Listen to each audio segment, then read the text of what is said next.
اچھا، امریکہ کے اپنے انٹرسٹ اپنی جگہ ہیں. امریکی عوام کا مجھے جو ہے وہ ایک رسپانس بڑا اچھا لگا ہے، خصوصاً ہمارا جو اگلا اس پہ ٹاپک ہے، جو فلوٹیلاز کچھ جا رہے تھے فلسطین میں مدد کے لیے، اور قریباً 44 ممالک ہیں، اتنے کچھ ممالک تھے جن کے فلوٹیلاز جا رہے تھے.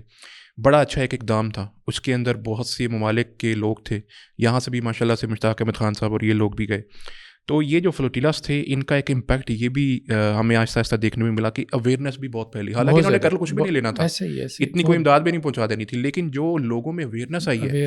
مزے کی بات ہے کہ ایمسٹرڈیم نیدرلینڈس کا جو کیپٹل ہے، وہاں کی آبادی کوئی 9 لاکھ ہے، اس میں سے 2.5 لاکھ لوگ احتجاج کے لیے باہر نکلے تھے. تقریباً 1/3 پوری کی پوری آبادی وہ پچھلے دنوں احتجاج کے لیے باہر آئی ہوئی تھی. صرف یہ اویئرنیس جو فلوٹیلاز کی وجہ سے ہے.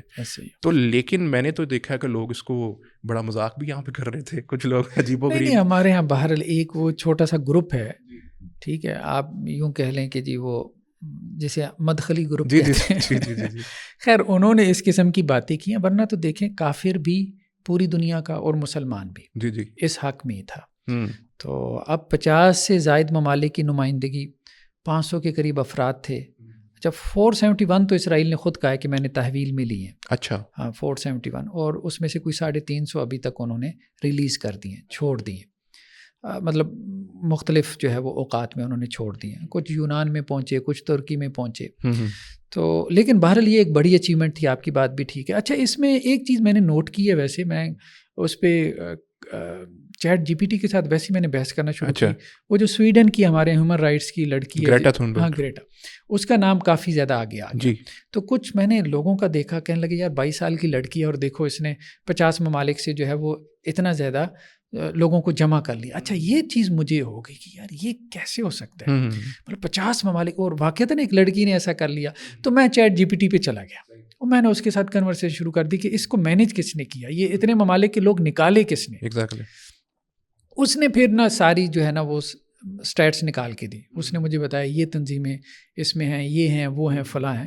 تو اس میں یہ بات سامنے آئی ہے کہ یہ اس کی اسٹیئرنگ کمیٹی میں تھی. صحیح. لیکن بعد میں رضاکارانہ طور پہ یہ پیچھے ہو گئی. اصل جو مینجمنٹ ہے نا، جس کا اصل رول ہے، مطلب جو شاید اتنا زیادہ وہ نام ہائی لائٹ نہیں ہو رہا، وہ ملیشین ہے. اچھا، صحیح. ملیشین ہے وہ صاحب. ان کا نام بھی میں نے کہیں سے لیا تھا، 1 منٹ اگر میں اس کو نکال سکوں. محمد نادر النوری. تو ان کا سمود جو ہے نوسانترا کے نام سے ملیشیا کے اندر ان کا ایک نیٹ ورک ہے.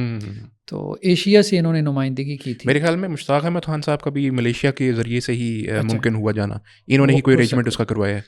تو بیسیکلی سب سے زیادہ کردار ان کا رہا ہے، محمد نادر النوری کا کردار رہا ہے اس میں. باقی اور کافی سارے لوگ گریٹا تھنبرگ کا اصل میں وہ چونکہ چہرہ فیمس زیادہ ہے، فیمس ہونے کی وجہ سے اس کو زیادہ کووریج زیادہ مل گئی اس کو. بس یہ ہے کہ اس کو اپریشیٹ کرنا چاہیے.